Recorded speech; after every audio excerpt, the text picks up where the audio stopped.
أعوذ بالله من الشيطان الرجيم. بسم الله الرحمن الرحيم.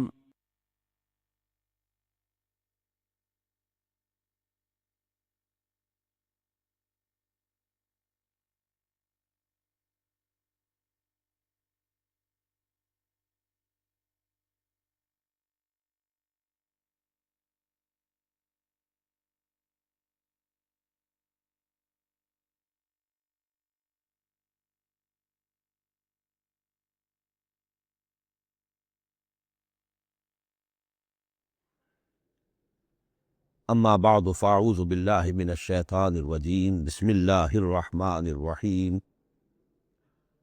حامیم والکتاب المبین انا جعلناہ قرآنا عربیا لعلکم تعقلون وقال تبارک وتعالی کما ورد فی سورۃ یوسف علیہ السلام الف لام را تلک آیات الکتاب المبین انا انزلناہ قرآنا عربیا لعلکم تعقلون وقال عز وجل كما ورد في سورة الزمر قرآنا عربيا غير ذي عوج وقال جل وعلا كما ورد في أول سورة الكهف الحمد لله الذي أنزل على عبده الكتاب ولم يجعل له عوجا صدق الله العظيم رب اشرح لي صدري ويسر لي أمري واحلل عقدة من لساني يفقهوا قولي۔ تعارف قرآن کے ضمن میں جو مباحث پہلی نشست میں مکمل ہو چکے ہیں، اس میں ایک کمی رہ گئی تھی، اس کو پورا کر لیجئے۔ قرآن مجید کی 2 آیات کے بارے میں یہ روایت موجود ہے صحیح مسلم میں حضرت عبداللہ ابن مسعود رضی اللہ تعالی عنہ سے، کہ سورہ بقرہ کی آخری 2 آیات حضور کو شب معراج میں عطا ہوئی ہیں۔ وہ زمین پر نازل نہیں ہوئیں، بلکہ حضور نے آسمان پر پہنچ کر ان کو حاصل کیا ہے۔ یہ امت کے لیے شب معراج کے تحفے کے طور پر یہ 2 آیتیں۔ آمن الرسول بما انزل الیہ من ربہ والمؤمنون کل آمن باللہ وملائکتہ وکتبہ ورسلہ لا نفرق بین احد من رسلہ وقالوا سمعنا واطعنا غفرانک ربنا والیک المصیر۔ پھر آخری آیت جس میں طویل ترین دعا ہے۔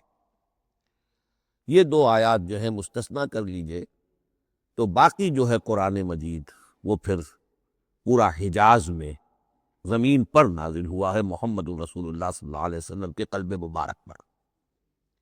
اب جو اگلی بحث ہے اس تعارف قرآن کے ضمن میں، قرآن کی زبان کون سی ہے؟ یہ سب جانتے ہیں عربی زبان ہے، لیکن کون سی عربی؟ عربی کوئی ایک نہیں ہے۔ جیسا کہ آپ کو معلوم ہے کہ ایک زبان ہوتی ہے تو اس کے ڈائلیکٹس ہوتے ہیں۔ پنجابی زبان کے نہ معلوم کتنے ڈائلیکٹس ہیں،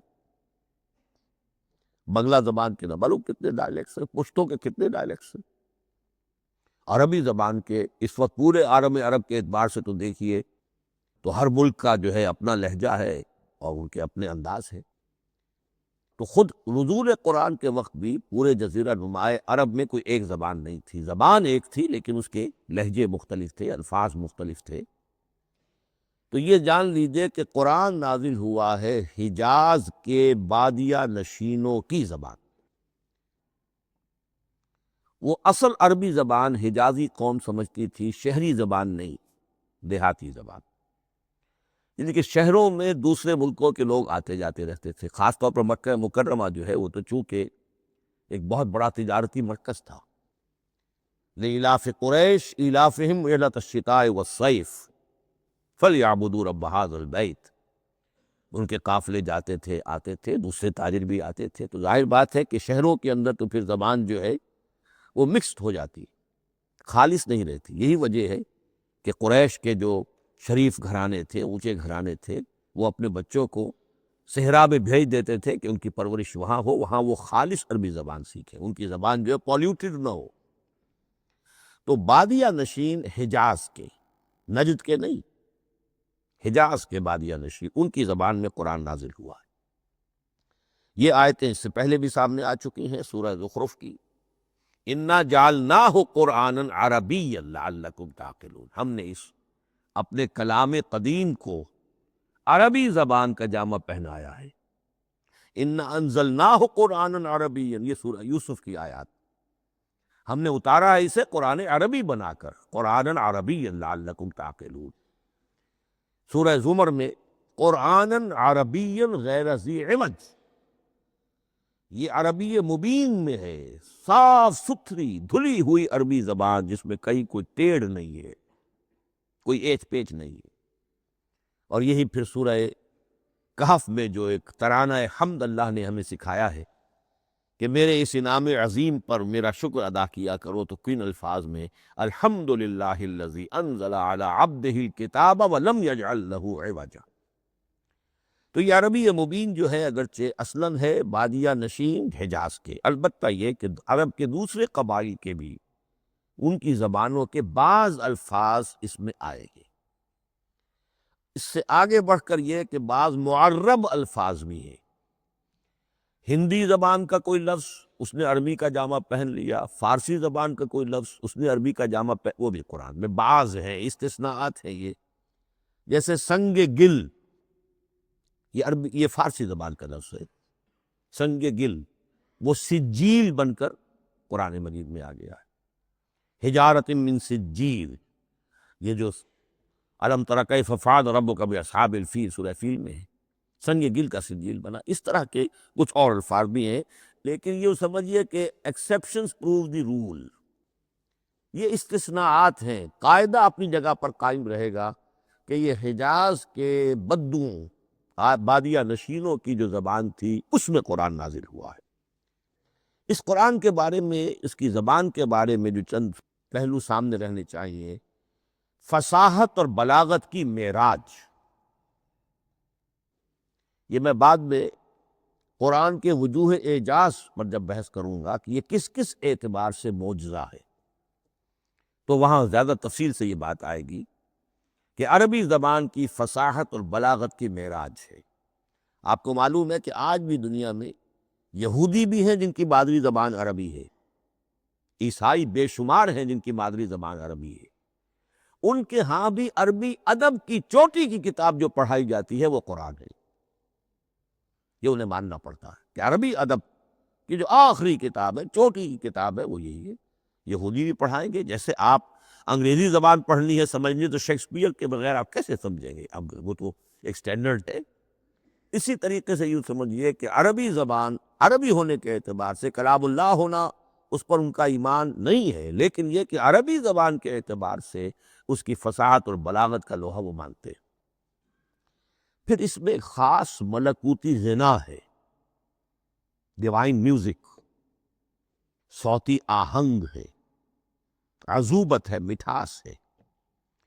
لاہور میں ایک صاحب ہیں جو پروفیسر ہیں فونیٹکس کے پنجاب یونیورسٹی میں، وہ کہتے ہیں میں ثابت کر سکتا ہوں کہ جتنے بھی آج دنیا میں اصول ہیں صوتی، یہ خود اپنی جگہ ایک بہت بڑی سائنس ہے، اس کے اعتبار سے میں ثابت کر سکتا ہوں کہ بلند ترین موسیقی قرآن مجید، ملکوتی غنا۔ اسی لیے قرآن مجید کو اچھی سے اچھی آواز میں پڑھنے کی تاکید آئی، زینوا القرآن باصواتکم، قرآن کو اپنی آوازوں سے مزین کرو۔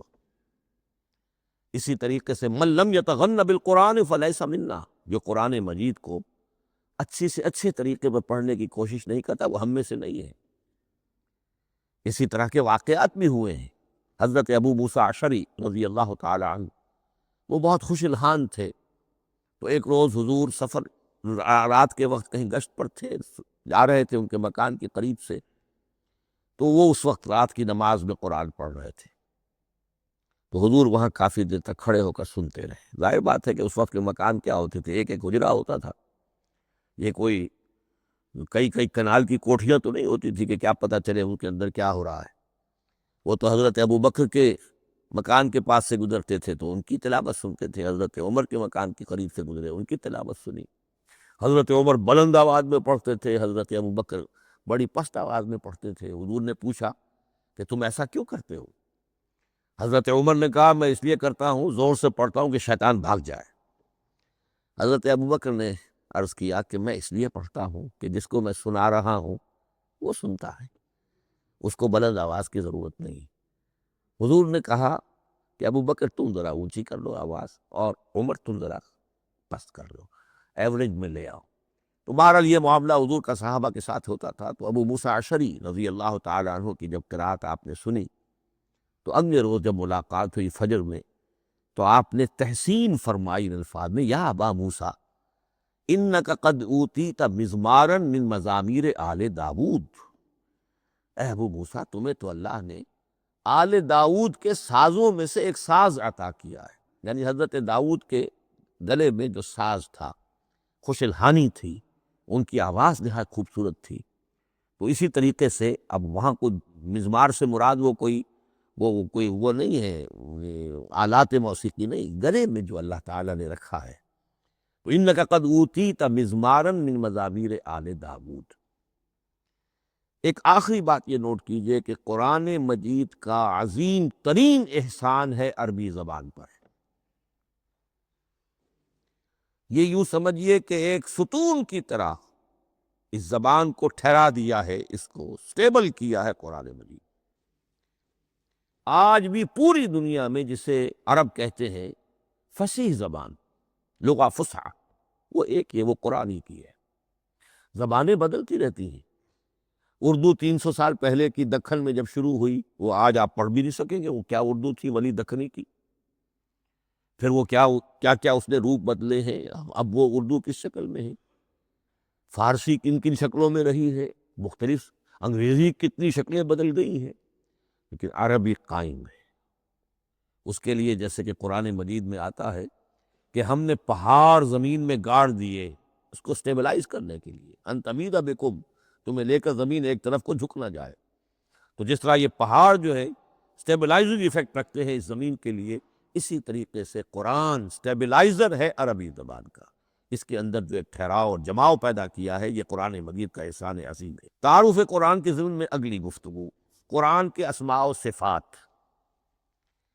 عربوں کا ایک خاص ذوق تھا، اور ظاہر بات ہے کہ اللہ تعالیٰ نے جب قرآن نازل کیا ہے تو عربوں کے ذوق کو بھی مد نظر رکھا ہے۔ ان کا ذوق کیا تھا؟ جس چیز سے انہیں محبت ہوتی تھی اس کے وہ بہت سے نام رکھتے تھے۔ گھوڑے کے لیے ہزاروں لفظ مل جائیں گے آپ، شیر کے لیے 5000 الفاظ مل جائیں، تلوار کے لیے 5000 الفاظ مل جائیں، یعنی اس شے کی جو بھی صفت ہے اس صفت کے اعتبار سے ایک نام، کوئی اور صفت ہے اس صفت کو ایک اور نام۔ تو صفاتی نام، اب جیسا کہ آپ کو معلوم ہے اللہ کے 99 نام صفاتی تو ہے نا، اللہ کی ایک صفت دوسری صفت اسی کے اعتبار سے اس کے نام ہے۔ قرآن مجید کے اسماء علامہ جلال الدین سیوطی رحمۃ اللہ علیہ نے 55 شمار کیے، لیکن وہ بھی مکمل نہیں ہے لسٹ، اس لیے کہ اس میں ایک اہم نام برہان یہ شامل نہیں ہے۔ ان میں سے جو اہم اسماء ہے وہ میں آپ کو سنا دیتا۔ القرآن، جس پر گفتگو بعد میں ہوگی، اس لیے کہ سب سے زیادہ ایک رائے یہ ہے کہ یہ تو اس میں جامد ہے، اس میں علم ہے قرآن کے لیے، پراپر ناؤن ہے۔ الکتاب، الذکر، الہدیٰ، النور، الفرقان، کلام اللہ، الوحی، روحا من امرنا۔ پھر اس کی صفات کے اعتبار سے الکریم، الحکیم، العظیم، المجید، المبین، رحمہ، العلی، بصائر، بشرا، بشیر، نذیر، عزیز، قرآن عزیز، بلاغ، بیان، احسن القصص، احسن الحدیث، موعظہ، شفاء، مبارک، مہیمن، قیم، مثانیہ، متشابہ۔ یہ میں نے آپ کو 23 نام بتائے ہیں، لیکن یہ کہ علامہ جلال الدین سیوطی نے 55 گنوائے۔ لیکن جو بحث دلچسپ ہے وہ یہ ہے کہ جو اس کے لیے لفظ القرآن ہے، اس کے معنی کیا ہے اور یہ کس مصدر سے، کس مادے سے یہ لفظ بنا ہے؟ ایک رائے تو یہ ہے کہ یہ اس میں جامد ہے، یہ مشتق نہیں ہے، کسی مادے سے نکلا ہوا نہیں ہے۔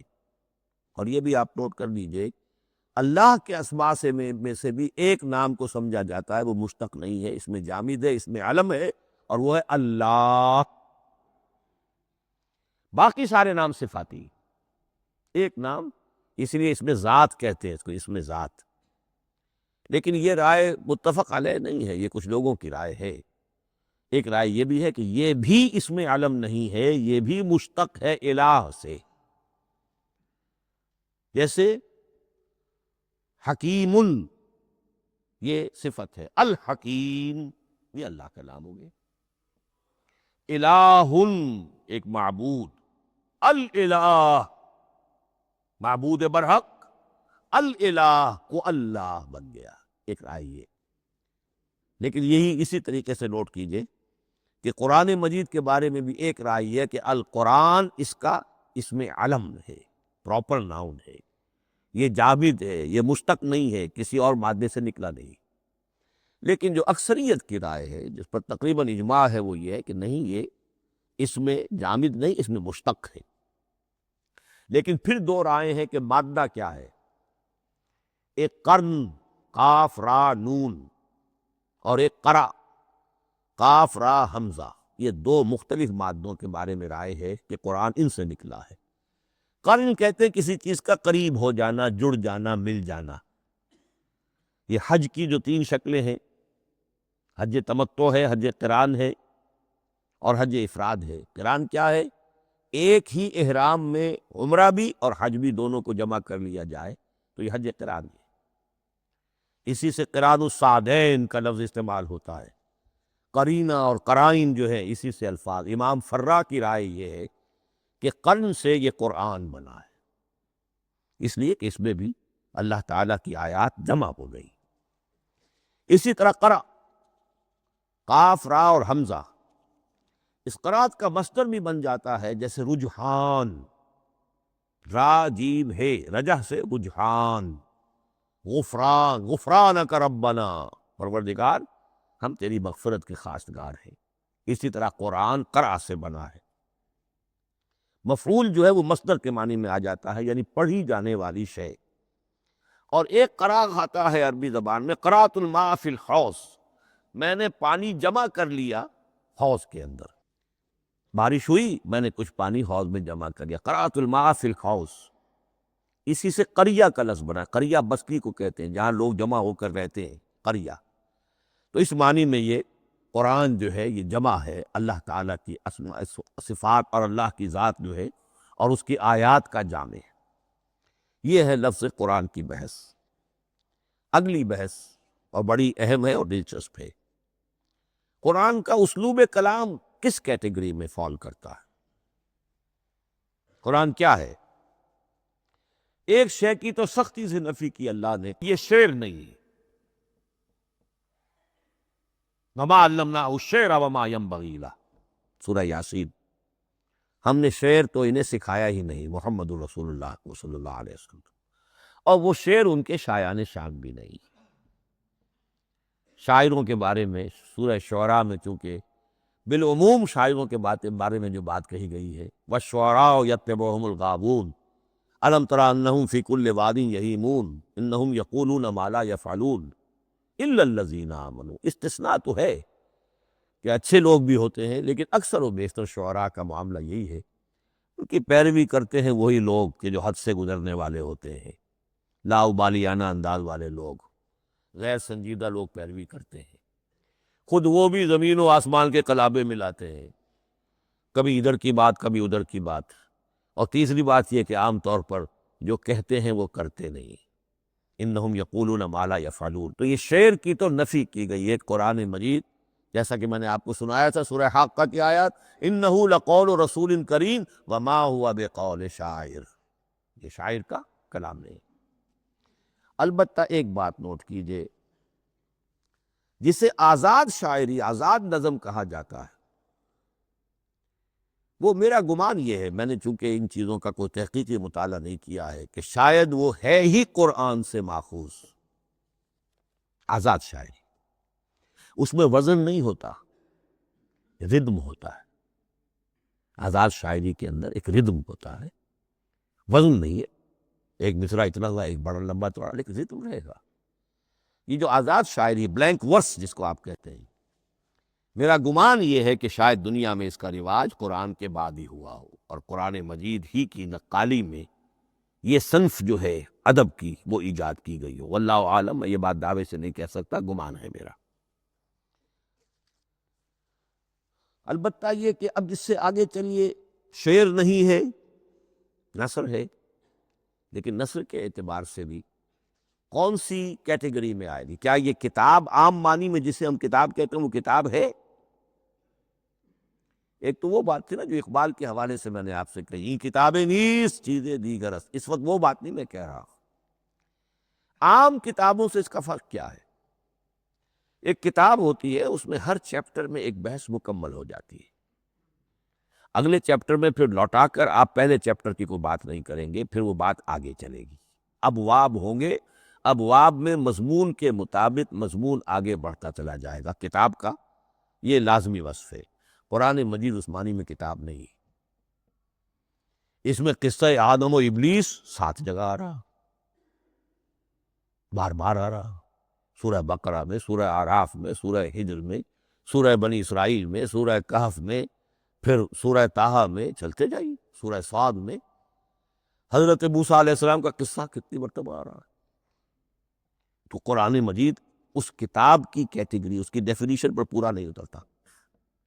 دنیا میں جو کتاب کا معیار ہے، عام اس کا جو اسلوب ہے، اس کی جو ڈیفینیشن ہے، ایک شکل ہوتی ہے مجموعہ مقالات، وہ بھی نہیں، اس میں ہر مقالہ اپنی جگہ پر ایک مکمل شے ہوتی ہے، لیکن یہ کہ وہ دوسرے مقالات سے تو مختلف ہوگی، یہ مجموعہ مقالات بھی نہیں۔ اس کا اسلوب جو ہے وہ خطبے کا ہے، اوریشن، اور یہ کہا جا سکتا ہے it's a collection of divine orations. یہ اللہ تعالیٰ کے خطبات کا مجموعہ ہے۔ مختلف اوقات میں خطبے نازل ہوتے تھے حضور پر صلی اللہ علیہ وسلم، اور یہ بھی جان لیجئے کہ عرب میں ادب کی 2 ہی صنفیں تھیں جو معروف تھی، یا شعر یا خطبہ، یا خطیب ہوتے تھے بڑے شعلہ بیان خطیب، اور یا شاعر ہوتی تھی۔ تو یہ جب شعر کے اسلوب پر نہیں تھا تو خطابت کا اسلوب ہے جو اللہ نے اختیار فرمایا، اور ہر موقع پر، ہر مرحلے پر جو خطبہ اس وقت کے حالات کی مناسبت سے نازل ہوا وہ ایک صورت ہے۔ تو یہ ہے کلیکشن آف ڈیوائن اوریشنز، یہ اللہ تعالیٰ کے مجموعہ خطبات الہیہ اسے کہا جا سکتا ہے، لیکن اس سے جو چند نتیجے نکلتے ہیں وہ نوٹ کرنے ضروری ہے۔ خطبے میں مخاطب اور مخاطب کے مابین ایک ریپور ضروری ہے۔ اگر کوئی مصنف بیٹا کتاب لکھ رہا ہے، اس کے سامنے کوئی سامع نہیں ہوتے، تو اپنی مگن میں جو بھی خیال ہے اپنے دل میں وہ لکھ رہا ہے۔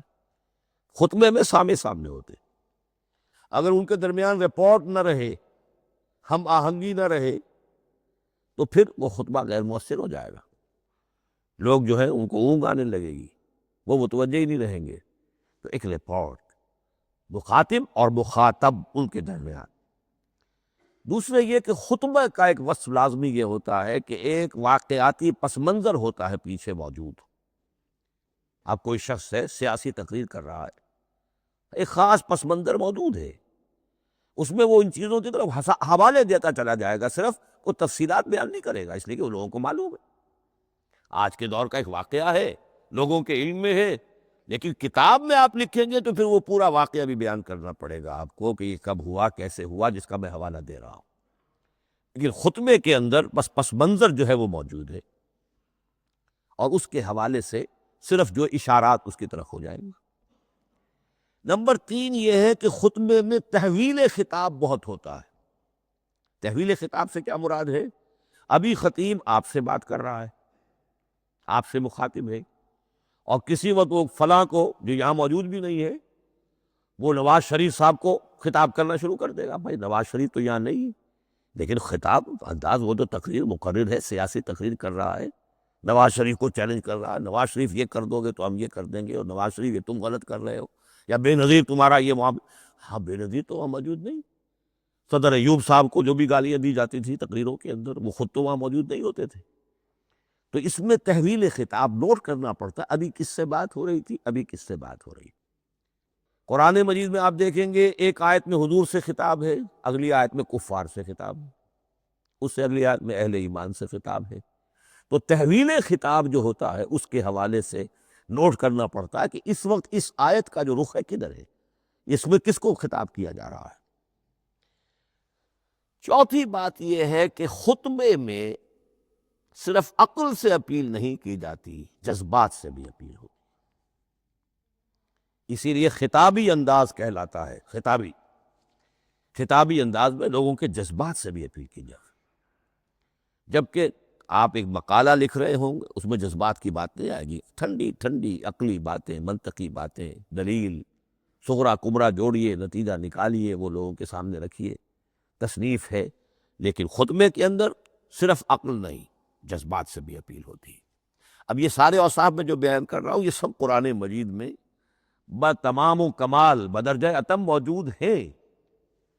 اور آخری بات یہ کہ خطبے میں، اور یہ کہ یہ چیز مشترک ہے غزل میں بھی اور قصیدے میں بھی اور خطبے میں بھی، اس کا اول و آخر بہت جامع اور مؤثر ہونا چاہیے. اسی لیے مطلع مقطع یہ خاص طور پر ہوتے ہیں. مقطع میں آپ پڑھی ہے سکون گسترانہ بات، جس غزل کا مطلع جاندار ہے اس کو آدمی پڑھے گا، اور اگر وہ مطلع پھسپھسا ہے وہ باقی نظم پڑھے گا ہی نہیں، چاہے آگے اس کے اندر بڑا عمدہ شعر بھی ہو وہ نہیں پڑھے گا. مطلع ہی جو ہے بے جان ہے، پھسپھسا ہے. پھر مقطع آخری جو شعر ہو، تو قصیدے میں بھی یہ ہے اور خطبے میں بھی یہ ہے. یہی وجہ ہے کہ قرآن مجید کی صورتوں میں اکثر و بیشتر شروع کی آیات اور آخری آیات انتہائی اہم ہوتی ہیں، بہت جامع ہوتی ہیں، جن کو کہا جاتا ہے کہ یہ سور جو ہیں ان کی ابتدائی آیات، خواتین اور پہلی آیات. اب سورہ بقرہ کی آیات شروع کی، پھر آخری جو ابھی میں نے آپ کو سنائی، یہی آل عمران کا معاملہ ہے، کس شان کے ساتھ وہ اٹھ رہی ہے.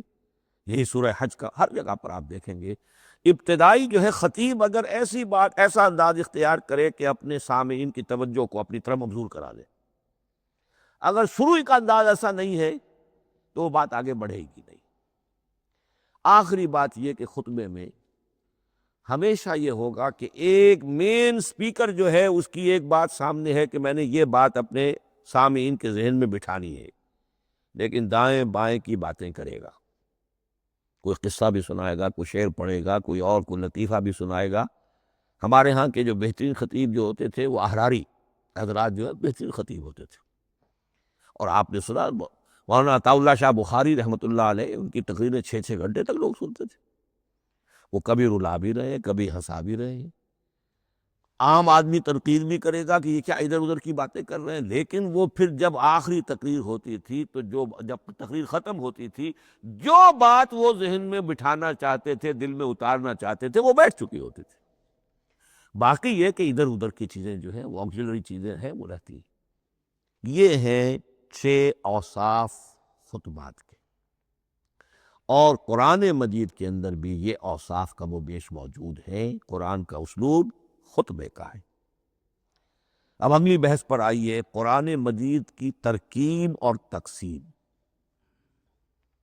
سنتھیسس اور ڈویژنز. اب اس میں سمجھیے کہ کلام جو ہے اللہ کا کلام ہے. کلام مرکب ہوتا ہے کلمات سے، کلمات حروف سے بنتے ہیں. عربی زبان کے حروف 28 یا 29 ہیں. الف اور حمزہ کو ایک ہی مانیں گے تو 28 رہ جائیں گی، الف علیحدہ حمزہ علیحدہ تو 29 ہو جائیں گی. یہ حروف جڑتے ہیں، لفظ بنتے ہیں. لفظ محمل بھی ہوتا ہے لیکن کلمہ وہ کہلاتا جو بامانی لفظ ہو. پھر ان کلمات کو آپ جوڑتے ہیں، یہ مرکب توصیفی بن گیا، مرکب اضافی بن گیا، مرکب عددی بن گیا، مرکب جاری بن گیا، پھر ان مرکبات کو جوڑ کر فقرہ بنتا ہے، جملہ بنتا ہے، کلام مفید جس کو کہا جاتا ہے۔ قرآن مجید کے اعتبار سے علامہ سیوطی نے مخصوص جو قرآن کی اصطلاحات ہیں ان کے حوالے سے ایک بات کہی ہے، لیکن واقعہ یہ ہے کہ قرآن کی اصطلاحات خود اپنی ہے، دنیا کی دوسری کسی بھی اصطلاحات پر ان کو قیاس نہیں کیا جا سکتا۔ لیکن جاہز چونکہ قدیم تھے، انہوں نے قرآن مجید کو کہا یہ دیوان کی شکل رکھتا ہے، جیسے کہ حافظ کا دیوان، کسی اور کا دیوان۔ سورتیں جو ہیں وہ قصیدوں کی شکل میں ہیں، بیت شعر آیت ہے، قوافی جو ہوتے ہیں شعروں میں قافیہ، وہ یہاں فواصل ہے، آیت کے آخری حروف ایک دوسرے سے مشابہ ہوتے ہیں کہ جن سے پھر وہ صوتی آہنگ پیدا ہوتا ہے۔ الرحمن علم القرآن خلق الانسان علمہ البیان۔ اب یہ ایک فواصل جو ہے وہ جڑتے چلے جاتے ہیں، ان میں آہنگ پیدا ہوتا ہے۔ لیکن حقیقت کے اعتبار سے پہلی بات یہ نوٹ کیجئے، قرآن مجید کی اکائی ہے آیت، اسے نہ آپ جملہ کہہ سکتے ہیں نہ فقرہ کہہ سکتے ہیں۔ انگریزی میں ہمارا چونکہ بائبل کے لیے بھی جب ورس کا لفظ آ جاتا ہے تو انگریزی تراجم میں، انگریزی تحریروں میں، مقالوں میں ورس قرآن مجید کی آیت کے لیے لفظ آ جاتا ہے، ورس نمبر فلاں، بالکل غلط ہے۔ قرآن کی آیت یہ اس کا اپنی اصطلاح ہے، اپنا مفہوم ہے۔ لغوی مفہوم کیا ہے؟ نشانی، آیت نشانی۔ قرآن کی ہر آیت اللہ کے علم اور حکمت کی نشانی ہے۔ اب قرآن کی آیتیں نوٹ کیجئے، صرف حروف پر بھی مشتمل ہے، الف لام میم حروف مقطعات اور آیت بن گئی۔ وہ مرکبات ناقصہ پر بھی مشتمل ہے، والعصر مرکب جاری ہے، حرف جار، آیت ہو گئی۔ پورے جملے پر بھی مشتمل ہے، ان الانسان لفی خسر، ایک جملہ ہے، اور 10 جملوں پر بھی مشتمل ہے۔ اللہ لا الہ الا هو الحی القیوم لا تاخذہ سنۃ ولا نوم لہ ما فی السماوات و ما فی الارض الی آخر الآیہ۔ آیت الکرسی کا انالیسس کیجئے، 10 جملے موجود ہیں اس میں۔ تو نوٹ کر لیجئے، یہ چیز توقیفی کہلاتی ہے، یہ کسی گرامر کے اصول پر نہیں ہے، کسی منطق کے اصول پر نہیں ہے۔ آیات قرآنیہ کی تعیین توقیفی ہے، یعنی حضور کے بتانے پر موقوف ہے۔ حضور نے بتایا والعصر، یہ آیت ہو گئی، آیت ہو گئی، ہم آیت مانیں گے۔ الف لام میم آیت ہو گئی۔ قاف حرف ایک ہے، یہ آیت نہیں۔ نون ایک حرف ہے، آیت نہیں۔ قاف والقرآن المجید ایک آیت بنی، نون والقلم وما یسطرون ایک آیت بنی۔ تو اس طریقے سے اس کو کہتے ہیں توقیفی، موقوف علیہ ہے حضور کے بتانے پر۔ اب اس میں روایات کا اختلاف ہو سکتا ہے کہ حضور سے کوئی روایت یہ ہو کہ یہ ایک آیت بنی یا 2 آیتیں بنی۔ مثلا بڑی اہم مثال آپ کو دے رہا ہوں، سورہ مزمل کی جو دوسرا رکوع ہے، پورا دوسرا رکوع، وہ ایک آیت شمار ہوتا ہے۔ اور میرا بڑا گمان رہا بہت عرصے تک کہ یہ ایک آیت نہیں ہو سکتی، یہ مختلف اوقات میں نازل ہوئی ہیں، 2 اوقات میں نازل ہوئی ہے۔ اور یہ مجھے قول مل گیا علامہ سیوطی کے ہاں، حضرت عبداللہ ابن عباس رضی اللہ تعالی عنہما کا قول کہ یہ 2 آیتیں ایک نہیں۔ لیکن یہ کہ یہ ہوگا موقوف روایت پر، میں کوئی نہیں ہوں جو اسے قرار دے سکوں۔ ہاں مجھے اگر کوئی روایت مل جاتی ہے، کوئی خبر یا اثر، خبر محمد الرسول اللہ کی یا اثر آپ کے کسی صحابی کا صلی اللہ علیہ وسلم و رضی اللہ تعالی عنہ، تو پھر یہ ہے کہ ہم مانیں گے۔ تو اس کو کہتے ہیں توقیفی۔ آیات اور سور کا معاملہ توقیفی ہے بالکل، یا کسی منطق، کسی گرامر، کسی اصول بیان، کسی پر مبنی نہیں ہے، یہ مبنی ہے حضور کے بتانے پر۔ اس طرح سورت کسے کہتے ہیں؟ عربی زبان میں سور کے معنی ہے فصیل۔ فَضُرِبَ بَيْنَهُمْ بِسُورٍ لَهُ بَابٌ، سورہ حدید کے اندر الفاظ آئے۔ اب اس کا کیا تصور دیا گیا کہ ہر آیت جو ہے وہ اللہ کے علم اور حکمت کی نشانی ہے۔ 10 آیتیں، 20 آیتیں، 100 آیتیں، 285 آیتیں، 286 آیتیں جوڑ کر ایک فصیل باندھ دی گئی۔ یہ شہر حکمت خداوندی ہے۔ ایک نظم ہوتا ہے، جیسے آپ شہر کا ٹاؤن پلاننگ آج کا تو بہت بڑا فن ہے، بڑی اسپیشلائزیشن ہے، شہر کو پلان کرنا، اس کے اندر کیا کچھ ہونا چاہیے، کس طرح سے ہونا چاہیے۔ تو یہ سورت جو ہے یہ ایک یونٹ ہے قرآن مجید کی، اور اس کا جو لفظی معنی ہے فصیل، گویا کہ اس نے گھیرے میں لیا ہوا ہے ایک شہر معنی کو، علم و حکمت کے ایک شہر کے گرد یہ فصیل جو ہے پوری ہوئی ہے۔ اب اس میں نوٹ کر لیجئے جہاں تک، اچھا جیسے آیتیں چھوٹی بھی ہیں بڑی بھی ہیں، والعصر بھی آیت ہے، اور الف لام میم بھی آیت ہے، اور جیسا کہ میں نے عرض کیا آیت الکرسی بھی آیت ہے۔ اس طرح صورتیں چھوٹی بھی ہیں بڑی بھی ہیں۔ سورۃ العصر 3 آیتیں، سورۃ الکوثر 3 آیتیں، سورۃ النصر 3 آیتیں، 3 ہی صورتیں 3 آیتوں پر مشتمل ہیں۔ 3 سے کم پر کوئی نہیں، 2 آیات کی کوئی صورت نہیں۔ لیکن آگے آپ چلتے جائیے، اس کی بڑی سے بڑی تعداد سورہ بقرہ جو ہے سب سے بڑی ہے۔ تو آیت اور سورت کے علاوہ دور صحابہ میں صرف ایک لفظ اور تھا قرآن کی تقسیم کے ضمن میں، اور وہ تھا منزل یا حزب۔ منزل یا حزب 7 منزلوں میں یا 7 احزاب میں قرآن کو تقسیم کیا گیا، تاکہ جو شخص قرآن مجید ایک ہفتے میں ختم کرنا چاہے، ہر شب میں، اکثر و بیشتر وہ لوگ رات کو ہی رات کی نماز میں قرآن پڑھتے تھے، ایک منزل پڑھ لے تو ہفتے میں پورا قرآن ختم ہو جائے گا۔ یہ حزب بھی ہے اور منزل بھی ہے، اور یہ چونکہ دور صحابہ میں تھا، یقیناً حضور نے بتایا ہوگا، اس میں آپ کو عجیب حسن نظر آئے گا۔ اس میں یہ نہیں کیا گیا کہ بالکل برابر برابر ساتھ کر دو بھائی، چاہے صورتیں ٹوٹ جائیں، صورتوں کی فصیل کوئی نہیں ٹوٹتی، اس میں صورتیں مکمل جو کہ تو آئیں گی۔ اور پھر یہ کہ عجیب بات ہے کہ سورہ فاتحہ کو اگر ایک طرف رکھ دیں، وہ قرآن کے دیباچے کی حیثیت رکھتی ہے، تو پہلی منزل میں 3 صورتیں، دوسری میں 5 صورتیں، تیسری میں 7، چوتھی میں 9، پانچویں میں 11، چھٹی میں 13، اور 7ویں میں 65۔ یہ ہے کہ جو ان صورتوں کی ایک بڑی، جیسے کہ ایک سیڑھی چڑھ رہی ہے، اور تقریباً مساوی ہو جاتے ہیں، کوئی 4.25 پارے ہے، کوئی 4.5 پارے ہے، کوئی 4.25 پارے، اس طریقے سے ہے، تقریباً مساوی۔ لیکن آرٹیفیشل ایکویلٹی پیدا کرنے کے لیے، مصنوعی مساوات پیدا کرنے کے لیے صورتوں کی فصیلوں کو نہیں توڑا گیا۔ اس سے آگے چل کر جو پاروں کی تقسیم ہے وہ بہت بعد کی بات ہے، 30 پارے، اور اس میں آپ کو یہ ساری قباحتیں نظر آئیں گی۔ اس میں صورتوں کی فصیلیں توڑی گئی ہیں۔ سورہ ہجر ایک آیت ادھر ہے، باقی ساری صورت جو ہے اگلے پارے میں، فصیلیں توڑ دی گئی۔ معلوم ہوتا ہے کسی شخص کے پاس جو قرآن تھا مصحف، اس نے صفحے گنے، 7 سے 30 سے تقسیم کیا، اور برابر صفحوں کے اندر وہ پارے بنا دیے۔ لیکن بہرحال دور صحابہ میں پاروں کا کوئی ذکر نہیں تھا، یہ بات کی بات ہے۔ دور صحابہ میں آیت، سورت اور حزب۔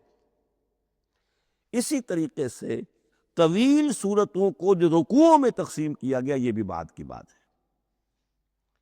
لیکن یہ جو تقسیم کیا گیا ہے سورتوں کو رکوعوں کی شکل میں، 35 سورتیں تو قرآن کی ایسی ہیں چھوٹی ہیں جو ایک ایک ہی رکوع پر مشتمل ہے۔ آخری پارے کی 37 صورتیں ہیں، پہلی 2 کی جو 2 رکوع ہے، باقی سب کے سب جو ہے وہ ایک ہی رکوع شمار ہوتا ہے۔ لیکن رکوع کیوں کیے گئے؟ لمبی صورتوں میں سے اگر کچھ حصہ پڑھنا ہے نماز میں، سورہ بقرہ پوری تو نہیں پڑھ سکتے آپ ایک رکعت کے اندر، تو اس کا وہ حصہ پڑھا جائے جس میں ایک مضمون پورا ہو جائے، مضمون نہ ٹوٹے، تاکہ وہاں پر رکوع کرے آدمی کہ جہاں پر کہ وہ مضمون ایک اعتبار سے مکمل ہو گیا۔ تو رکوع سے رکعت ہے، رکوع ہے، اس رکعت کے اندر ایک حصہ اتنا پڑھا جائے تاکہ مضمون جو ہے وہ خوبصورت رہے اور اس کا سلسلہ برقرار رہے۔ یہ تقسیم بھی اگرچہ بہت ہی ایک بدنام شخص ہے ہماری تاریخ کا، حجاج ابن یوسف، یہ اس کی ہوئی تقسیم ہے، یا اس نے کرائی ہے، بہرحال اس کی طرف منسوب ہے۔ اور یہ بات ماننی پڑتی ہے کہ بڑے گہرے غور و فکر سے تقسیم کی گئی ہے، تو الل ٹپ نہیں ہے، بلکہ اس کے لیے واقعتاً غور کر کے جہاں وہ مضمون ختم ہوتا ہے، کہیں کہیں آپ اختلاف کر سکتے ہیں اور آپ کو حق حاصل ہے، اس لیے کہ یہ چیزیں توقیفی نہیں ہے، یہ حضور کی بتائی ہوئی نہیں ہے، نہ رکوعوں کی تفصیل۔ اب سعودی عرب میں جو قرآن مجید چھپ رہے ہیں ان میں حزب ہو گئے ہیں، یعنی ہر پارے کو پارے برقرار رکھ کر 8 حزب بنا دیے انہوں نے، 4 حزب بنا دیے اور پھر نصف حزب کر کے 8 حصے کر دیے۔ تو یہ چیزیں جو ہمارے ہاں رکوع تو پاروں سے ادھر ادھر ہو جاتے ہیں، پارا بدل گیا رکوع وہی چل رہا ہے، اس لیے کہ رکوع میں مضمون کو پیش نظر رکھا گیا ہے، جبکہ پارے نے مضمون کو نہیں سامنے رکھا گیا۔ تو رکوع کا معاملہ جو ہے چاہے وہ حجاج بن یوسف ہی نے کیا ہے، لیکن یہ کہ بہرحال وہ بہت صحیح ہے، اکثر و بیشتر کہیں کہیں آپ اس سے اختلاف کر سکتے ہیں۔ تو یہ تو اس کا ہم نے آپ کے سامنے رکھا سنتھیسس۔ اب اگلا موضوع ہے ترتیب و تدوین کیسے ہوئی۔ ان علینا جمعہ و قرآن، ہمارے ذمے ہے اس کو جمع بھی کرنا اور پڑھوانا بھی، اور پڑھوانے میں ترتیب آ جائے گی لازماً۔ لیکن یہ کہ ایک بات تو اس میں بالکل متفق علیہ ہے جس میں کسی شک و شبے کی گنجائش نہیں، قرآن کی ترتیب نزولی اور تھی، ترتیب مصحف اور ہے۔ ترتیب مصحف میں سورہ فاتحہ کے بعد سورہ بقرہ ہے، سورہ بقرہ نازل ہوئی ہے مدنی دور میں جا کر، پھر سورہ آل عمران ہے وہ بھی مدنی ہے، سورہ نساء ہے وہ مدنی ہے، سورہ مائدہ ہے وہ مدنی، پھر آئی ہے سورہ انفال اور سورہ توبہ۔ یہ سورہ انفال تو مدنی نہیں، سورہ انعام اور سورہ اعراف یہ ہے کہ جو مکیات ہیں، یہ کہ بھی مکی دور کی بھی آخری زمانے کی ہے۔ ابتدائی جو مکی صورتیں وہ سب سے آخری حصے میں ہے، 29واں پارہ اور 30واں پارہ۔ تو ترتیب نزولی اور تھی، ترتیب مصحف اور ہے، اس میں تو کسی شک و شبے کی گنجائش نہیں۔ لیکن ہمارے ہاں اہل تشیع نے اس چیز کو بہت اچھالا ہے۔ ان میں سے بعض گروہ ایسے ہیں جن کا کہنا یہ ہے کہ اصل قرآن جو ہے وہ ترتیب نزولی کے مطابق تھا، یہ ترتیب تو عثمان نے کر دی رضی اللہ تعالی عنہ۔ حضرت علی کے پاس اصل قرآن جو ترتیب نزولی کے مطابق تھا موجود تھا، اور اب بھی ان کے خیال میں جو ان کے امام غائب جو ہیں چھپے ہوئے ہیں غار میں، تو ان کے پاس وہ نسخہ اصل حضرت علی والا موجود ہے، اور جب وہ ظاہر ہوں گے تو اصل قرآن لے کر آئیں گے۔ یہ سارے شیعوں کا قول نہیں ہے، لیکن یہ کہ ان میں بہت سے لوگ ہیں کہ جو ان باتوں کو مانتے ہیں۔ جہاں تک اس بات کا تعلق ہے کہ حضرت علی نے ترتیب نزولی پر کوئی مصحف جمع کیا ہو، اس میں کوئی اشکال نہیں ہے، اس لیے کہ علمی طور پر یہ ایک بڑی عمدہ ایکسرسائز بنتی ہے۔ ایک زمانے میں میں بہت کوشش کرتا رہا ترتیب نزولی سے، اس لیے کہ ترتیب نزولی سے سیرت نبوی اخذ ہوتی ہے، پہلے کیا نازل ہوا، پھر کیا نازل ہوا، پھر کیا نازل ہوا۔ در حقیقت اگر آپ ترتیب نزولی سے قرآن مرتب کر دیں تو وہ سیرت النبی بن جائے گی۔ تو اس کو سمجھنے کے لیے ایک زمانے میں نے بڑی محنت کی ہے، لیکن ایک تو یہ کہ وہ یقین سے وہ باتیں ملتی نہیں ہیں، بعض روایات ہیں لیکن یہ کہ پھر بھی آپ یقین سے نہیں کہہ سکتے۔ اکثر و بیشتر قرآن مجید میں لکھا بھی ہوتا ہے ترتیب کے موٹی موٹی چیزیں معلوم ہیں نزولی ترتیب کی، لیکن یہ ہے کہ یقین کسی بات پر نہیں۔ تو پہلی بات یہ ہے کہ ہمارے نزدیک، اہل سنت کے نزدیک، اصل جو حجت ہے دین میں وہ ترتیب مصحف ہے۔ یہی ترتیب جو اس وقت مصحف عثمان کی ہے رضی اللہ تعالی عنہ، یہی ترتیب ہے لوح محفوظ کی، یہی ترتیب ہے ام الکتاب میں، یہی ترتیب ہے کتاب مکنون میں۔ اب اس کے سمجھیے کہ اس کی تدوین کن مراحل میں ہوئی۔ سب سے پہلے اس کے جو مراحل ہیں 3، خود نبی اکرم صلی اللہ علیہ وسلم کے زمانہ مبارک میں جمع اور ترتیب یہ ہو گئی، لیکن کتابی شکل میں نہیں، ما بین الدفتین نہیں۔ حضور نے لوگوں کو پڑھ کر سنایا، اس ترتیب سے سنایا جس ترتیب سے یہ مصحف میں اب موجود ہے، اور ہر رمضان میں حضرت جبرائیل دورہ کرتے تھے حضور کے ساتھ، جتنا کہ قرآن اس وقت تک نازل ہو چکا ہوتا تھا، اور آخری رمضان مبارک آپ کی حیات طیبہ کا جو تھا اس میں 2 مرتبہ پورے قرآن کا دورہ ہوا۔ تو دورہ قرآن بغیر ترتیب کے تو نہیں ہو سکتا۔ تو یہ ترتیب حضور کی ہوئی ہے، توقیفی ہے، اور حضور ہی نہیں اللہ کی ہوئی ہے۔ یہی ترتیب لوح محفوظ میں، کتاب مکنون میں اور ام الکتاب میں، اور یہ ترتیب حضور دے کر گئے ہیں صحابہ کرام کو۔ حفاظ تھے، کتنے حفاظ جو ہیں جنگ یمامہ میں شہید ہو گئے، تبھی تو خیال آیا کہ اس کو کتابی شکل میں بھی مرتب کیا جائے۔ لیکن کتابی شکل میں جسے کہتے ہیں دو گتوں کے درمیان ایک کتاب مجلد، اس صورت میں جہاں تک میں تحقیق کر سکا ہوں اور جہاں تک ہمارے اکثر و بیشتر لوگوں کی رائے ہے، حضور کے زمانے میں یہ اس طریقے سے مابین الدفتین، دو گتوں کے مابین ایک کتاب کی شکل میں قرآن موجود نہیں تھا۔ لوگوں کے سینوں میں محفوظ تھا، جیسے محمد الرسول اللہ کے سینے میں محفوظ تھا۔ ان علینا جمعہ، وہ جمع حضور کے سینے میں کیا اللہ نے۔ اسی طرح پھر صحابہ کرام بے شمار جو حفاظ تھے ان کے سینوں میں محفوظ تھا۔ دوسرا مرحلہ کب آیا؟ جب حضرت ابوبکر صدیق کے عہد خلافت میں جنگ یمامہ میں بہت سے حفاظ شہید ہو گئے۔ اب ایک تشویش پیدا ہوئی، ایسا نہ ہو کہ قرآن ضائع ہو جائے، لہذا اسے کتابی شکل میں مرتب کر لینا چاہیے۔ اس کے لیے پھر بہت سے صحابہ نے حضرت ابوبکر کو اپروچ کیا کہ جتنے قراء ہیں، جتنے کاتبین وحی ہیں، ان سب کو آپ جمع کیجئے اور جمع کر کے اس قرآن مجید کو ایک کتاب کی شکل میں جمع کر لیں۔ حضرت ابوبکر شروع میں بہت ریلیکٹنٹ رہے، ان کا ایک خاص مزاج تھا، اتباع رسول کا جذبہ انتہا درجے کا۔ جو کام حضور نے نہیں کیا میں کیسے کروں؟ اگر تو یہ کام واقعی کرنے کا تھا تو حضور کرتے، میں کیسے کروں؟ لیکن یہ کہ جب صورتحال بہت لوگوں کی طرف سے دباؤ پڑا کہ نہیں یہ کر لینا چاہیے، ان کے سامنے بھی حکمت آ گئی، تو پھر انہوں نے اتفاق کرتے ہوئے جتنے بھی کاتبین وحی تھے ان سب کی ایک کمیٹی بنائی اور ان کو کہا کہ اب اس قرآن کو مرتب کر کے ایک کتابی شکل دے دی جائے۔ وہ کتابی شکل حضرت ابوبکر کے دور میں ہو گئی۔ تیسرا مرحلہ کیا ہے؟ یہ کتابی شکل میں جب قرآن مجید آ گیا اور شروع میں یہ اجازت تھی کہ ہر قبیلے، ہر علاقے کے لوگ اپنے لہجے میں پڑھ لیں۔ اب پنجابی ہمارا مسلمان جو ہے وہ چاقو کو کاچو کہے گا، تو وہ لکھے ہوئے کو بھی چاقو کو کاچو پڑھ کے جن جائے گا۔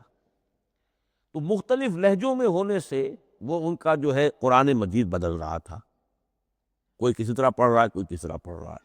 اب اس کی تشویش ہوئی حضرت عثمان کے زمانے میں، جب دور بہت پھیل گیا، اسلام کا دائرہ، دارالاسلام کی وسعت بہت ہو گئی، کہ اس طرح اگر یہ لوگ پڑھیں گے اور اپنے اپنے لہجے کی وجہ سے اب اس لہجے میں شکل بدل بھی جاتی ہے لفظ کی۔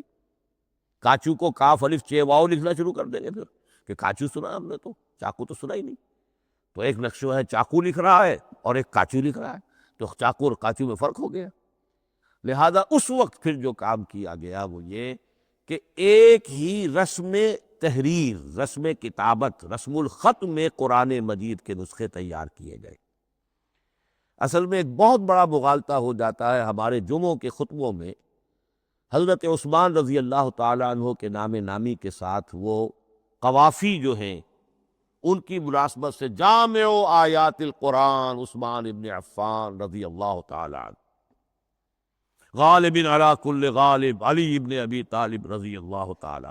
اب یہ جو جوڑتے ہیں قافیے، تو حضرت عثمان کے نام کے ساتھ یہ قافیہ جوڑ دیا، اس سے لوگوں کو مغالطہ بھی ہوا اور دشمنوں نے ایکسپلائٹ کیا کہ اس کا مطلب یہ ہے کہ قرآن تو جمع ہوا ہے حضرت عثمان کے زمانے میں، اور حضرت عثمان کے زمانے میں اور حضور کے زمانے میں کم و بیش 15 سال کا فصل تو ہو چکا، گویا کہ قرآن مرتب ہی ہوا ہے حضور کے انتقال کے 15 برس بعد۔ پھر حضرت عثمان کی شخصیت کو خاص طور پر جو سبائی فتنہ اٹھا تھا، اس نے ایک ڈسپیوٹڈ پرسنالٹی بنا کے رکھ دیا ہے، نہیں معاذ اللہ، کوئی شک نہیں، لیکن یہ کہ ایک فتنہ اٹھا، فتنۃ الکبریٰ، اور حضرت عثمان رضی اللہ تعالیٰ عنہ کو انہوں نے بدنام کیا، لہذا اس کے نام سے اور بٹا لگ گیا، یہ مصحف عثمان ہے۔ یہ ہے اصل میں وہ حماقتیں کہ جو ہوئی ہے ہم سے، یہ قافیے ملانے کی وجہ سے، حالانکہ حضرت عثمان کی شان جو ہے وہ در حقیقت جامع آیات القرآن نہیں ہے، جامع الامت علی رسم واحد، پوری امت کو ایک رسم الخط پر جمع کرنے والی شخصیت حضرت عثمان کی ہے۔ مثلا اب دیکھیے مالک یوم الدین کس طرح لکھیں گے؟ میم لام اور کاف، میم الف اور لام اور کاف لکھیں گے آپ، یہ غلط ہو جائے گا۔ میم پر کھڑا زبر ہوگا اور اس کو مالک پڑھیں گے، میم پر اگر کھڑا زبر نہیں ہے پڑا زبر ہے تو ملک پڑھیں گے، اور قراتوں میں یہ دونوں موجود ہے، ملک یوم الدین بھی ہے اور مالک یوم الدین بھی ہے۔ اگر آپ نے میم الف لکھ دیا ایک قرات نکل گئی، اب وہ اس میں آ ہی نہیں سکتی، وہ تو مالک ہی پڑھا جائے گا۔ یہ زیر زبر بھی جو لگے ہیں قرآن مجید میں، یہ بھی حجاج ابن یوسف کے زمانے میں لگے، اس سے پہلے نہیں تھے۔ اور یہ رموز و اوقاف، یہ آیتوں کے نشان اور یہ وقفہ بیچ میں، یہ بھی حجاج ابن یوسف کے زمانے کی چیزیں ہیں۔ ورنہ عربوں کے لیے تو ان کی اپنی زبان تھی، انہیں ان چیزوں کی ضرورت ہی نہیں تھی۔ آپ کو معلوم ہے پرانے زمانے کے جو منشی ہوتے تھے، انشاء پرداز، وہ جب خط لکھتے تھے تو اس میں نقطے وغیرہ نہیں لگاتے تھے۔ جس کو خط لکھا جا رہا ہے وہ توہین سمجھے گا کہ شاید مجھے جاہل سمجھا کہ نقطے بھی لگا کے بھیجا جا رہا ہے خط پر، گویا کہ میں تو سمجھ ہی نہیں سکتا بغیر نقطوں کے۔ تو یہ جو ہے پرانے جو شکستہ خطوط لکھے جاتے تھے ان کا یہ انداز تھا، لہذا کوئی نقطے وغیرہ نہیں تھے، یہ بھی بعد میں لگے۔ تو ملک یوم الدین، مالک یوم الدین، اس کی رسم آئے گا میم لام کاف، کھڑا زبر ہے مالک یوم الدین اور ویسے پڑا زبر ہے ملک یوم الدین۔ یہ رسم الخط ہے جس پر کہ حضرت عثمان رضی اللہ تعالی عنہ نے پوری امت کو جمع کر دیا، اور اس کے نسخے تیار کرا کے، مختلف روایات میں آتا ہے 5 یا 7 نسخے تھے، ایک مدینہ منورہ میں رکھا اپنے پاس، اور اسی پر ان کے خون کے دھبے بھی ہیں، اور وہ نسخہ قرآن مجید کا اب استنبول کے اندر ہے، توپ کاپی کا جو عجائب خانہ ہے، عجائب گھر ہے، جس میں جہاں نوادرات کے ساتھ ساتھ حضور کے بھی کچھ تبرکات اور جمع ہیں، وہاں وہ نسخہ موجود ہے۔ اس میں انگلی جو کٹی تھی حضرت نائلہ جو ان کی اہلیہ تھی، جب وار کیا گیا ہے حضرت عثمان پر، قرآن پڑھ رہے تھے، انہوں نے روکا اپنے ہاتھ سے تو ان کی انگلی کٹی اور اس کے خون کے قطرے جو ہیں وہ مصحف پر آئے۔ تو یہ وہ قرآن، پھر انہوں نے ایک مکہ مکرمہ میں، ایک دمشق میں، ایک کوفے میں، ایک یمن، ایک بحرین، ایک بصرہ، مختلف جگہوں پر وہ آفیشل ورشن قرآن کا صرف رسم الخط اسکرپٹ کے اعتبار سے۔ لیکن اب پھر نوٹ کر لیجئے، قرآن مرتب ہو چکا، مدون ہو چکا دور نبوی میں، لیکن کتابی شکل میں نہیں، سینوں میں محفوظ۔ دور خلافت ابی بکر میں وہ کتابی شکل میں لایا گیا، اور اس کے لیے پھر بحث ہوئی کہ اب اس کا نام کیا رکھا جائے۔ اس کے لیے کئی نام تجویز ہوئے، سفر بھی، انجیل بھی، وغیرہ وغیرہ، لیکن پھر اس کو حضرت عبداللہ ابن مسعود رضی اللہ تعالی عنہ نے اہل حبشہ سے استشہاد کرتے ہوئے مصحف نام رکھا، مصحف۔ یہ مصحف بن گیا حضرت ابو بکر کے زمانے میں، لیکن مصحف کی قرأت کے جو فرق ہو رہے تھے تو وہ لکھنے کے اندر بھی فرق آنا شروع ہو گیا، اس کو دور کیا حضرت عثمان نے، اس کا آفیشل ورژن تیار کروایا، ایک رسم الخط پر پوری امت کو جمع کر دیا، باقی جو نسخے تھے انہیں آپ نے پھر ضائع کر دیا، تاکہ کوئی اور یہ نہ رہے کہ اب یہ بھی ایک تھا پرانا نسخہ نکل آیا، اس میں تو یہ لفظ اس طرح لکھا ہوا ہے۔ تو جامع الامت علی رسم واحد، ایک ہی رسم الخط پر پوری امت کو جمع کرنے والی شخصیت وہ حضرت عثمان کی ہے رضی اللہ تعالی عنہ۔ بہرحال یہ نوٹ کیجئے کہ یہ مرحلہ بھی حضرت عثمان کے زمانے میں، تو یوں سمجھیے کہ حضرت عثمان کا پورا عہد بھی آپ جوڑ لیں تو آپ کی جو شہادت ہے وہ تقریباً یوں سمجھیے کہ حضور کے انتقال کے وہ 25 برس بعد ہے، گویا ربع صدی کے اندر اندر حضور کے انتقال کے بعد، چوتھائی صدی کے اندر اندر سارے مراحل طے ہو گئے۔ یہی وجہ ہے میں نے شروع میں آپ کو بتایا تھا کہ پوری دنیا یہ مانتی ہے کہ آج جو قرآن مسلمانوں کے پاس ہے، یہ ہے وہی جو محمد عربی صلی اللہ علیہ وسلم نے اپنی امت کو دیا تھا۔ یہ دوسری بات ہے کہ ہم سمجھتے ہیں کہ محمد عربی صلی اللہ علیہ وسلم کو یہ اللہ کے کلام کی صورت میں حضرت جبرائیل نے پہنچایا تھا، وہ اس کو نہیں مانتے، لیکن یہ حصہ اس کا ماننے پر مجبور ہے کہ وہ اصل قرآن اپنی اسی انٹیگریٹی کے ساتھ، اپنے پوری پیور، اس کا جو بھی ہے ٹیکسٹ پیور ہے، اور اس کی انٹیگریٹی میں کوئی شک و شبہ کی گنجائش نہیں ہے کہ یہ وہی شے ہے جو محمد نے اپنی امت کو عطا فرمائی تھی صلی اللہ علیہ وسلم۔ ایک آخری بات، شاید میرے پاس 3 منٹ ہے۔ یہ جو میں نے آپ کو ترتیب بتائی تھی قرآن کی، آیتیں، سورتیں، پھر حزب، اب اس میں ایک شے نوٹ کر لیجئے۔ آیت اللہ تعالیٰ کے علم و حکمت کا ایک نمونہ ہے۔ آیتوں کو جوڑ کر جب سورت بنائی تو آیتوں کے اندر جو ربط ہے، اس ربط آیات سے ایک اور معنی، ایک اور حکمت کا دروازہ کھلتا ہے۔ جیسے موتی ہے، ہر موتی بڑا خوبصورت ہے، لیکن جس ترتیب سے آپ نے پرویا، اس کو دھاگے میں ہار بنایا، اس ترتیب سے اس کا حسن دوبالا ہو جائے گا۔ ہر موتی کا اپنی جگہ پر ایک حسن ہے، لیکن اس ترتیب کی وجہ سے اس کے حسن کا ایک اور پہلو ظاہر ہوگا۔ اسی طرح قرآن مجید کی صورتوں میں ربط آیات بہت اہم ہے۔ ایک مرکزی مضمون ہوتا ہے ہر صورت کا، مرکزی مضمون، عمود، اور اس کے گرد وہ ساری آیتیں اس طریقے سے گھوم رہی ہوتی ہیں، جڑی ہوئی ہوتی ہے، جیسے کہ ایک دھاگے کے اندر پروئے ہوئے موتی ہوتے ہیں کہ جس کی جو ہار کی شکل اختیار کرتے ہیں۔ دوسری بات یہ، اکثر و بیشتر صورتیں قرآن مجید میں جوڑوں کی شکل میں ہیں۔ ایک مضمون کا ایک پہلو اس جوڑے کے ایک فرد میں، اور دوسرا پہلو اسی کا دوسرے فرد میں۔ جیسے معوذتین، 2 صورتیں ہیں، مضمون ایک یہ تعوذ، معوذتین۔ الزہراوین، سورہ بقرہ، سورہ آل عمران کو کہا گیا الزہراوین، حضور نے فرمایا 2 نہایت تابناک صورتیں، بڑی روشن صورتیں۔ جیسے آپ دیکھیں گے یا ایھا المدثر یا ایھا المزمل قم اللیل الا قلیلا یا ایھا المدثر قم فانذر، ایک ہی طرح کا اٹھان ہے، حضور سے خطاب ہو رہا ہے۔ سورۃ الضحیٰ، سورۃ الانشراح، یہ تمام جوڑوں کی شکل میں۔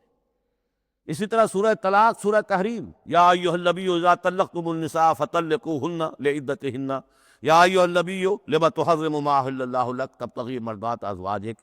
شوہر اور بیوی کے درمیان تعلق یا تو اتنا گہرا ہو جاتا ہے کہ ایک دوسرے کے لحاظ میں وہ حدود خداوندی ٹوٹنے لگے، بیوی کی وجہ سے آپ نے کسی حرام شے کو حلال کر لیا یا حلال کو حرام کر لیا، بیوی کو ناپسند ہے وہ شے، تو حضور سے ذرا سا یہ ہو گیا تھا معاملہ۔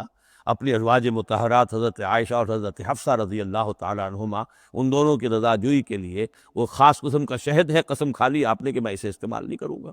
لما تحرم ما احل اللہ لک، اے نبی آپ کیوں حرام کرتے ہیں اپنے اوپر وہ شے جو اللہ نے آپ کے لیے حلال کی ہے؟ تبتغی مرضات ازواجک، اپنی بیویوں کی رضا جوئی میں۔ یہ ایک انتہا ہوئی۔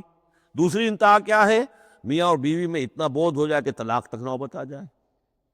تو سورۃ التحریم ایک انتہا کو بیان کر رہی ہے، سورہ طلاق اگلی اس کے ساتھ جڑی ہوئی وہ دوسری انتہا کو بیان کر رہی ہے۔ سورہ صف حضور کے مقصد بعثت کو بیان کر رہی ہے، سورہ جمعہ آپ کے طریقہ کار کو بیان کر رہی ہے۔ اس طرح قرآن مجید کی اکثر و بیشتر صورتیں جو ہیں وہ جوڑوں کی شکل میں ہیں۔ میرا خیال یہ ہے کہ وقت ختم ہو گیا ہے، اس مضمون کا تھوڑا سا حصہ باقی ہے، وہ انشاءاللہ میں اگلی نشست میں لوں گا۔ بارک اللہ لی ولکم فی القرآن العظیم ونفعنی وإیاکم بالآیات والذکر الحکیم۔